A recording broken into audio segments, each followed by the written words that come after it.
Vamos começar mais um episódio do podcast. Tá pronta, Li? Eu estou, e você? Também, hoje com uma convidada muito especial.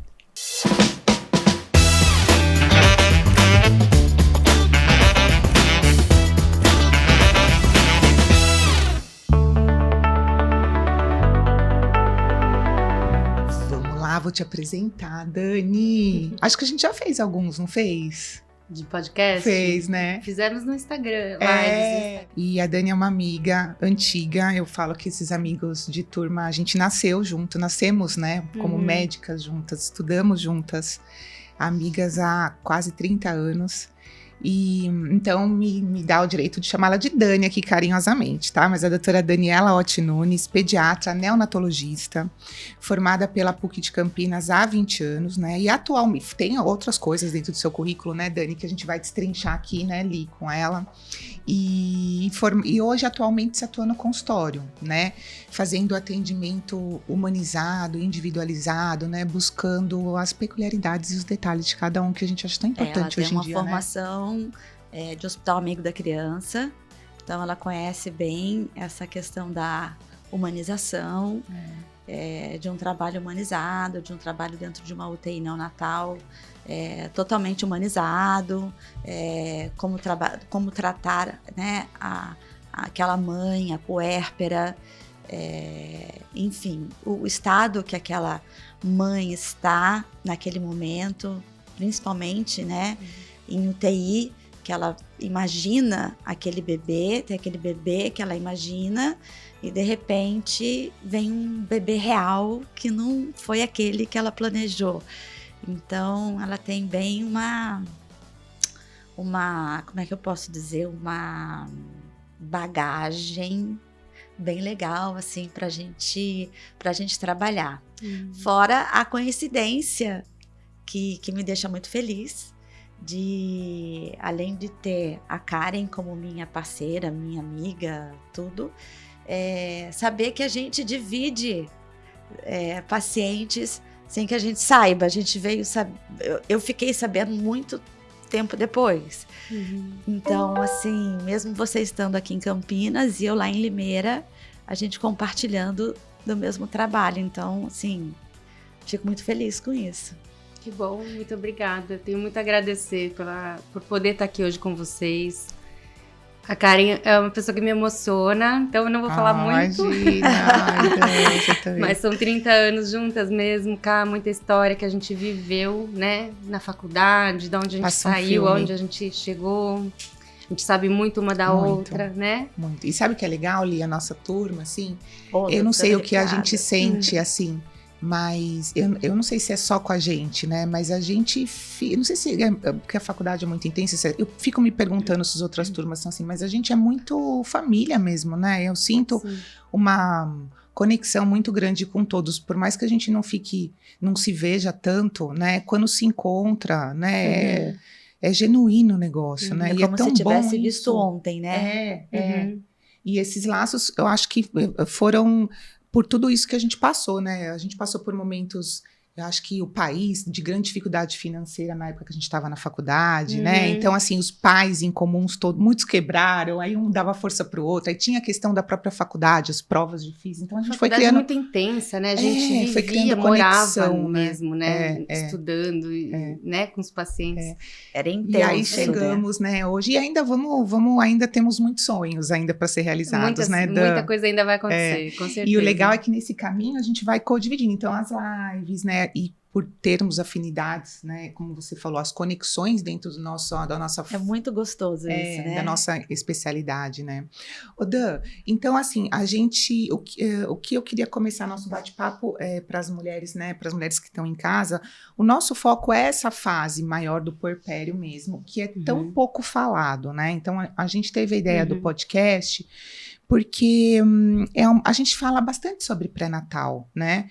A gente fala bastante, a gente tem muito curso de pré-natal, mas pouco se fala sobre uma fase tão intensa para a vida da mulher, com um bebezinho pequenininho, né?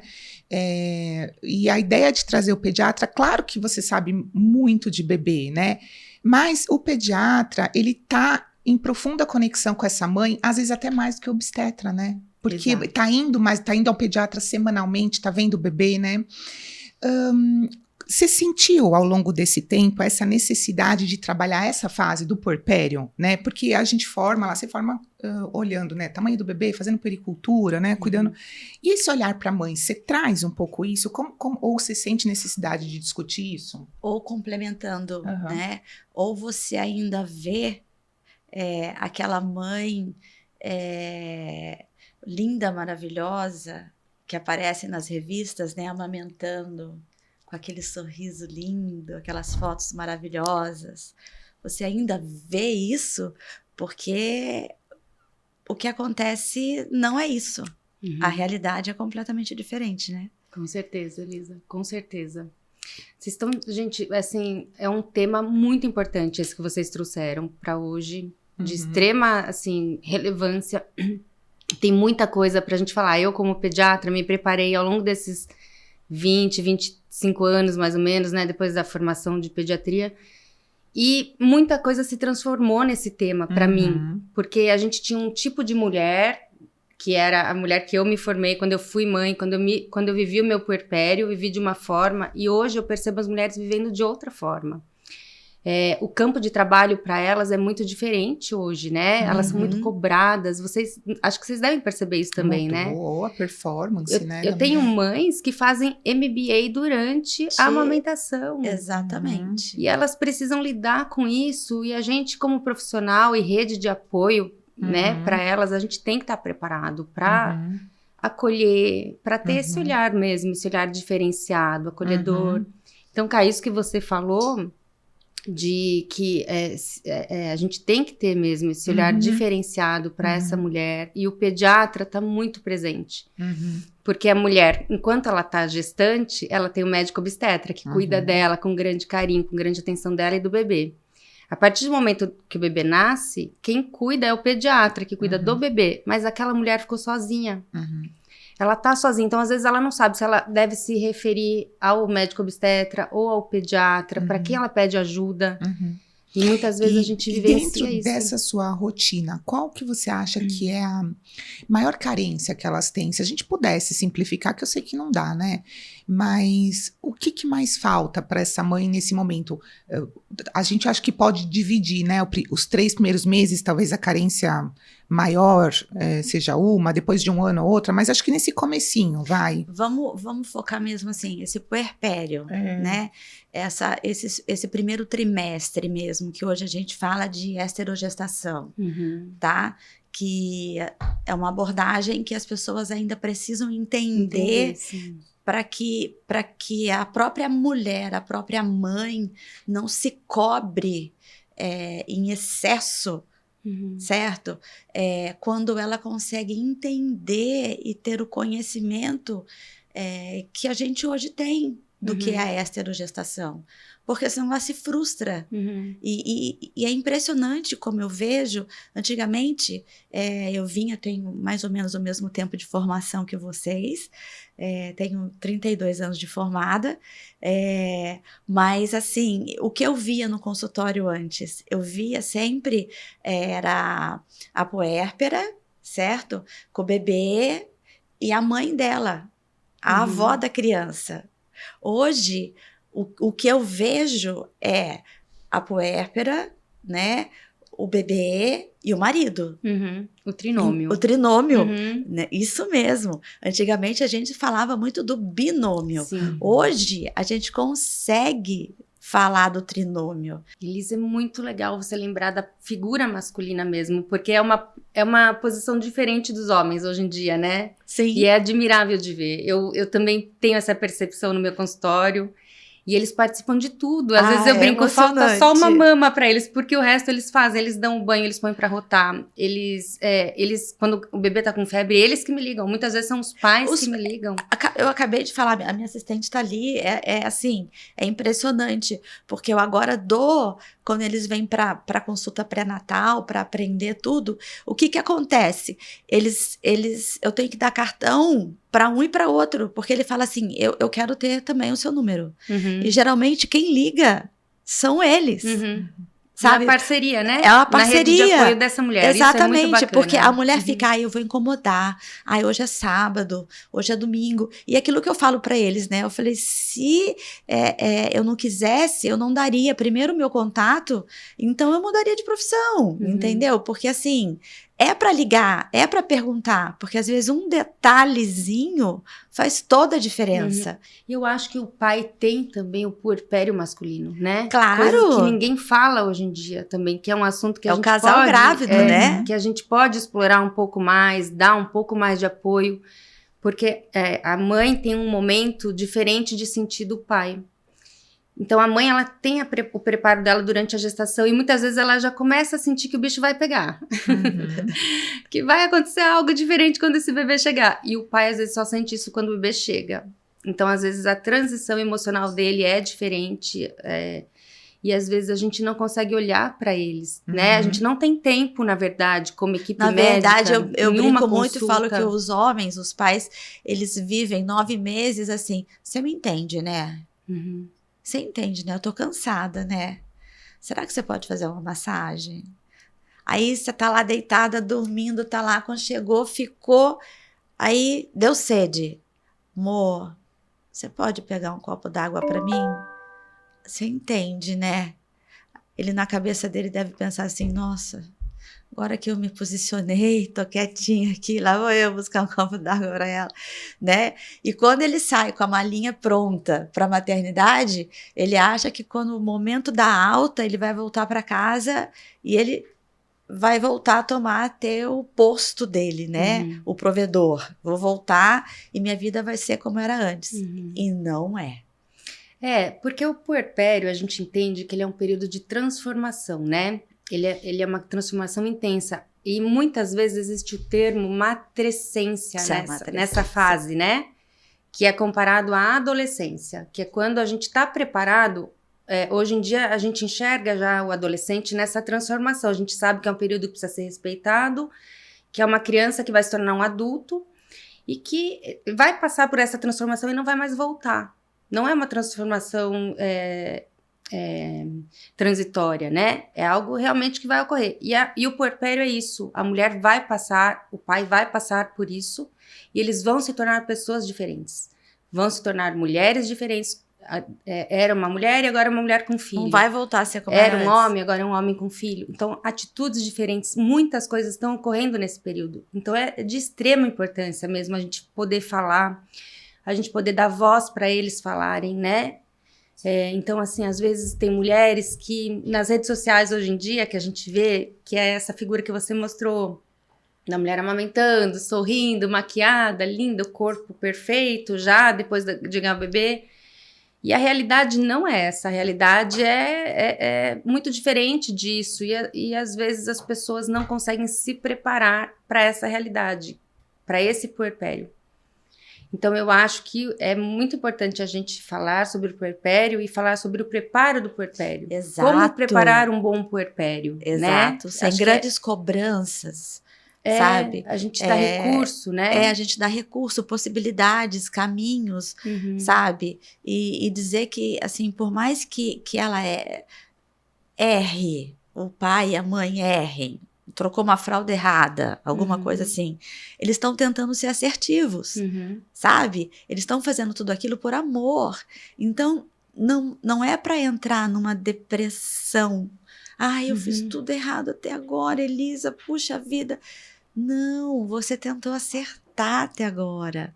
Até agora você só deu amor, sabe? Quem é que dá amor e erra?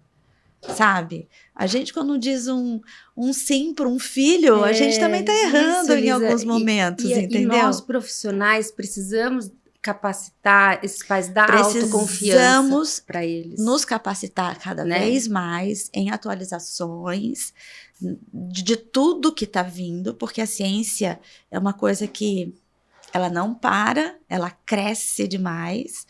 A cada semana a gente tem uma novidade. E aquilo que você falou, né? Essa questão é uma adolescência mesmo, sabe? Eu acho até bonito você falar sobre isso. É como se a mãe e o pai passassem por esse puerpério como se fosse uma adolescência, onde eles vão estar aprendendo. Então, tudo revolta, tudo dá medo, às vezes querem partir para o mais fácil. Se ela tiver uma boa amamentação, menos complicações na amamentação, ela vai ter um puerpério mais gostoso, né? Sim, sim. São coisas que a gente precisa saber cuidar também, mais um pilar desse bom puerpério, para a gente pra gente intervir, né? Como profissionais da saúde, como rede de apoio, né? Sim, sim, sim. Sabe? E elas entenderem, assim, o que é mais importante nesse período? O que você falaria? Uhum. Como pediatra? Minha primeira consulta, cheguei em você com meu bebê. Uhum. O que você me aconselha? O que você diz? Uhum. Então, aí eu vou dizer de acordo com o que eu vou ver de cada um, né? Eu acho que esse é o meu diferencial aí, entender o que cada paciente precisa. Individualização. E acho que a rede social é muito isso, ela fala em massa. E nem todo paciente vai se enquadrar naquilo que a gente pode falar. Então, cada família vai chegar com uma demanda, com uma história, com uma necessidade, e aí vai da sensibilidade de cada profissional filtrar isso e dar a palavra de ajuda mesmo, porque às vezes a gente cobra e a gente vai para um caminho errado com aquela família. Então, assim, eu acho que, de uma forma geral, se for para falar assim, para todo mundo, eu falaria que as pessoas pudessem entender que é normal a criança estar de um jeito, é normal a mãe sentir que ela é incapaz de fazer aquilo pelo filho dela, é normal, mas não é uma verdade, a gente sente, mas é algo normal de acontecer, mas não é uma verdade absoluta. É normal ter medo de dar banho? É muito, eles têm medo de tudo, né? Então existe uma psicóloga que ela conta assim, que o bebê é como se, quando os pais olham para o bebê, é como se ele visse vários personagens na mesma criança no mesmo dia. Sim. Então, assim, uma hora é um bebê sorrindo, outra hora é um bebê dormindo calmo, outra hora é um bebê gemendo e outra hora é um bebê urrando e ninguém sabe o que fazer com aquele bebê. E a gente que tá ali naquela vulnerabilidade de estar conhecendo aquele bebê naquele momento não sabe agir, né? Fica assustado, sim. Erra muitas vezes com aquilo, né? E agora, o que eu vou fazer? Agora eu preciso ser um pai assim? Agora eu preciso fazer como para acalmar esse neném? Então, assim, eu costumo sempre trazer tranquilidade nessa hora, proximidade, apoio mesmo, né? Um apoio seguro, porque também, hoje em dia, é comum eles lerem muito, buscarem informações, Isso. Receber excesso de informação, e isso, às vezes, é tóxico.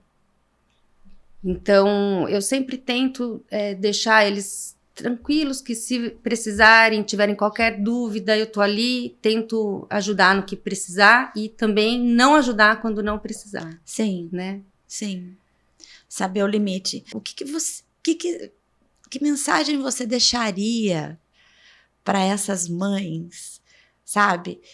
Nesse puerpério de que estão ali focada, vendo Instagram de um, Instagram de outro. Ah, esse aqui tem, sei lá, quantos mil seguidores. Às vezes eu prefiro ver com menos seguidores, que você vai ver tem mais conteúdo, tem mais naturalidade, simplicidade, verdade na coisa, do que aquela coisa toda, sabe?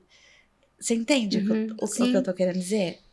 Eu acho, eu não sou dessa linha do modismo também, assim, eu acho que cada um é de um jeito, cada família tem um contexto, e eu acredito que eu gostaria muito que as famílias se conectassem com os nenéns, tivesse essa, chama responsividade, né? Sim. Você saber o que a criança precisa, e não ficar procurando no celular o que a criança precisa. Então, assim, o olhar da mãe para a criança é muito mais importante, é muito mais impactante no desenvolvimento dela do que a busca pelo celular. A busca pelo que fazer naquele momento, né? Como se fosse um manual, né? Exato, exato. Então, a mãe, se ela souber que tá dentro dela a resposta e tá dentro do olhar dela, ela vai se sentir muito melhor, muito mais próxima, com um vínculo muito melhor com o neném dela e com muito menos medo. Porque às vezes eu percebo essa coisa que é importante você colocar ali um assunto em massa que gere medo, porque o medo vai vender, vai dar seguidor. E aí aquela pessoa vai ficar fixa naquilo e vai querer ver aquilo de novo e ver aquilo de novo. Mas, paralelo a isso, a gente tem uma criança que está chegando ao mundo e que precisa do acolhimento, do carinho, do olhar, do cheiro, né? E a mãe também. Então, é isso que eu tento trabalhar. É não procurar na internet, mas sim procurar no profissional, sabe? Procurar na necessidade da mãe. Da mãe. E esse vínculo com a criança, com o profissional, pode ser construído no pré-natal. Exato. E esse puerpério pode ser trabalhado no pré-natal, junto do obstetra e junto do pediatra. Então, hoje em dia, a gente consegue ter alguns pilares de intervenção muito bacanas para a gente fazer. Então, assim, estudos mostram isso. Existe então, você faz um pré-natal com a gestante. Isso é a consulta pediátrica do pré-natal. Ela é uma consulta cientificamente reconhecida. Explica isso direitinho para todas as mamães saberem, tá? Que não é só a consulta ginecológica, né, amiga? E eu acho que é um tema muito legal para a gente colocar aqui nesse assunto de hoje, porque eu gosto muito nesse pré-natal de conversar sobre qualidade de vida, sobre mudança de comportamentos, e que é onde a gente às vezes pode agir de uma forma melhor no pré-natal e às vezes nos pais, até antes do planejamento de se chegar um filho, né? E são temas impactantes na saúde do bebê, que é onde a gente quer chegar, que é onde o pediatra chega. Então, a minha intervenção como pediatra, ela é muito melhor se eu prevenir do que se eu tratar, né? Então, e essa prevenção vem do comportamento dos pais. E quando a gente trabalha o comportamento, é muito melhor no pré-natal. A gente faz um triângulo, né? O pai, o obstetra e o pediatra. Então, a consulta pediátrica do pré-natal, ela é reconhecida cientificamente, indicada pela Academia Americana de Pediatria, Sociedade Brasileira de Pediatria. Eles indicam isso mais para o final da gestação, próxima da 32ª semana. Mas quando a gente passa a estudar e entender um pouco mais da intervenção pediátrica no pré-natal, a gente tem muito mais que isso para oferecer, sabe? Então, alguns países, por exemplo, a Austrália é um deles, que hoje em dia eles já praticam consultas pediátricas no pré-natal por 8 encontros. De tanto assunto que existe, de tanta coisa que pode ser trabalhada, tantos pilares. Então, eles trabalham o estilo de vida mesmo, o estilo de vida da família, mexendo no comportamento nutricional, mexendo na atividade física, qualidade de sono, estresse, intoxicações como álcool ou cigarro. Então, muitos são esses pilares onde podem ser construídos novos hábitos e passados geneticamente para as crianças e para as gerações futuras no conceito chamado epigenética. Epigenética, exatamente. E é tão bonito, né? Isso a gente fala que hoje o preparo mesmo para esse bebê, isso é super importante vocês entenderem. Ele é 1 ano quase que antes, um preparo de recrutamento de coorte ovular, né? De ovulação. Então, os óvulos ali, a gente faz um preparo de epigenética, de mudança de comportamento, de reestruturação de micronutrientes, macronutrientes, linha de pensamento até, porque sim, o que a gente pensa interfere em questões hormonais e em sistema celular, né? E 1 ano antes, a gente acreditava, como a gente começou nosso podcast, né, Dani, como a medicina mudou, né? A gente acreditava antes que 1 mês antes estava tudo certo para engravidar, né? E hoje a gente vê a importância de 1 ano antes, né? Você transfere questões genéticas para suas próximas 2 gerações, né? Então, o preparo antes. Então, lá atrás, né? Ou seja, 1 ano antes de eu engravidar, aí eu passo por esse processo todo do pré-natal, aí nasce esse bebê, aí tem essa mãe que tem esse olhar dentro do pediatra que a Dani trouxe aqui, junto com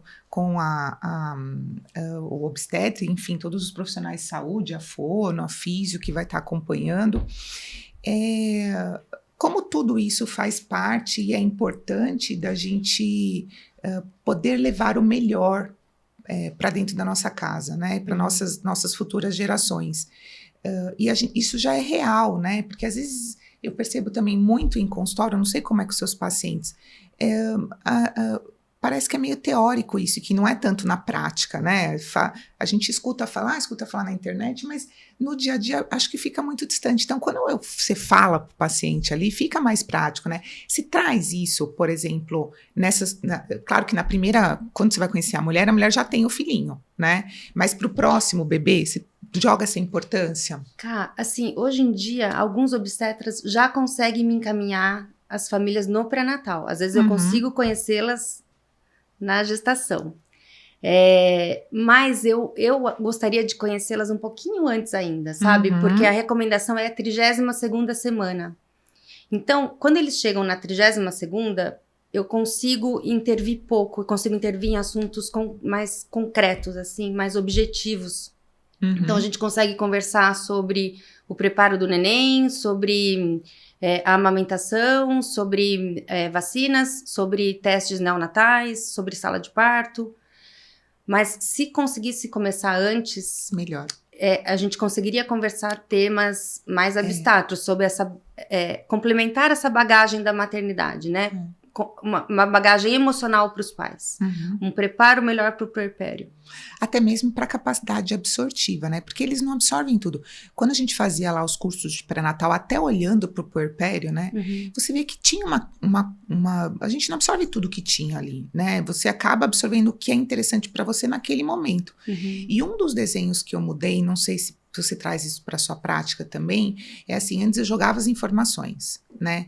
Agora, eu falo que a gente vai conversar de tudo, mas o primeiro ponto é quando a pessoa vem trazer a dúvida, porque eu sei que naquele momento, então hoje, por exemplo, a gente quer conversar de amamentação. Naquele momento, aquela pessoa está capacitada para absorver o melhor que ela pode, porque alguma ferida ou algo doeu para que ela trouxesse esse tema para o consultório. Então, além de você ter essa logística, você chega também a trabalhar nesse ponto, assim, as dúvidas que eles trazem, você pede para pontuar, você acha que é interessante a pessoa em casa fazer isso, anotar tudo e discutir com o profissional? Acho super, super válido, é a demanda que eles trazem, né? E a gente está ali para isso mesmo, para esclarecer, né? Muitas vezes eles chegam para mim e eles não sabem por que eles estão ali. Então, é difícil. Alguns pacientes são bem orientados, né?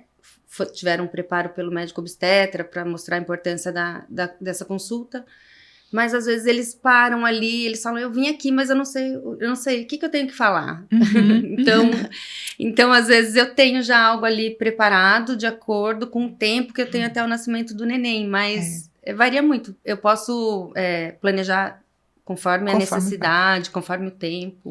E é uma busca também, eu acho, de muito autoconhecimento, né, dessa família, né? Eu acho que ali é um ponto também importante, além da turbulência hormonal, né, que a gente está vivendo, que bagunça mais a cabeça da mãe, né, da mulher, eu digo, e que está gerando... tem esse conhecimento de quem é aquele pai, quem é aquela mãe, então também junto com isso no puerpério que nasce essa nova família, né, o parceiro, a mãe, a gente tem essas questões hormonais que atrapalham um pouco, então o autoconhecimento também é uma ferramenta que é importante destrinchar ali no pré-natal e também no puerpério, né, a gente individualizando, humanizando, você vai ajudando a pessoa a se conhecer, né, saber suas limitações, saber seus acertos, seus erros, e colocar essa situação como sendo normal, que é o que você falou, né? Acho que uma frase legal, que nem você trouxe ali, né, Dani, é normal, aquilo é uma verdade, né? Acho que também seja leve, né? Seja leve para tudo, leve. Não pese, né, nas coisas que não precisam ser pesadas, né? Talvez eu acho que essa leveza está relacionada ao tanto de informação. Por isso que eu bato de novo nessa tecla. Assim. Eu acho que assim, quanto mais você sabe o que você não sabe. E aí você vai ficando a mãe, né? Falando de uma mãe que sabe, que lê muito, que lê muitas informações, que ela não precisa ler tudo aquilo de informação, mas de repente vai chegando num nível que ela começa a ficar tensa mesmo e deixa de ser leve. Deixa de ser leve porque depende da interpretação dela, depende de dos medos, vai criando... Dos medos, né? De como ela está entendendo aquilo que ela está lendo, sabe? De que maneira ela está digerindo isso com ela, sabe? Então, assim, é complicado. Agora, Karen, uma coisa que você falou que é uma vivência nossa, a gente sempre falou isso, né? Nasce uma mãe, nasce uma criança, nasce uma mãe, nasce um pai, nasce uma avó, nasce um avô, nasce o padrinho, nasce todo mundo. Só que, nesse momento, morre alguém. Então, essa é a fase do puerpério, que eu acho que é aí que a gente tem que dar voz. Aí que a gente tem que dar voz para a mulher poder falar, porque muitas mulheres se sentem angustiadas nessa fase, delas falarem, mas cadê a minha vida que eu tinha antes? Cadê o meu trabalho? Eu me dedicava 100% ao meu trabalho, de uma hora para outra eu tive que parar de trabalhar e começar a trabalhar com assim, né, entendendo, falando a linguagem da mãe, né? Mas com uma criança que eu não sei cuidar, eu nunca soube como amamentar, como dar banho, e agora eu tenho que lidar com isso de uma hora para outra. Cadê o meu sono que antes eu tinha, e agora alguém me interrompe o sono toda hora, eu tenho que acordar, tem alguém me acordando. Claro que eu amo, claro que eu quero cuidar, claro que eu quero fazer o meu melhor, não é isso, mas ela está em sofrimento. Então, emocionalmente, ela sente isso, o corpo dela está em total transformações hormonais, né? Um hormônio subindo, o outro caindo, a amamentação acontecendo, a família toda, todo mundo dando opiniões diferentes ao mesmo tempo. Na minha época, eu fazia assim, eu fazia assado, você não sabe, é o seu leite que está fraco, é você que está errada. E aproveitar esse parênteses, né, Dani? Ontem eu estava conversando sobre isso com uma paciente. Como nessa fase também, todas nós, né, que passamos por isso, ficamos muito vulneráveis, né?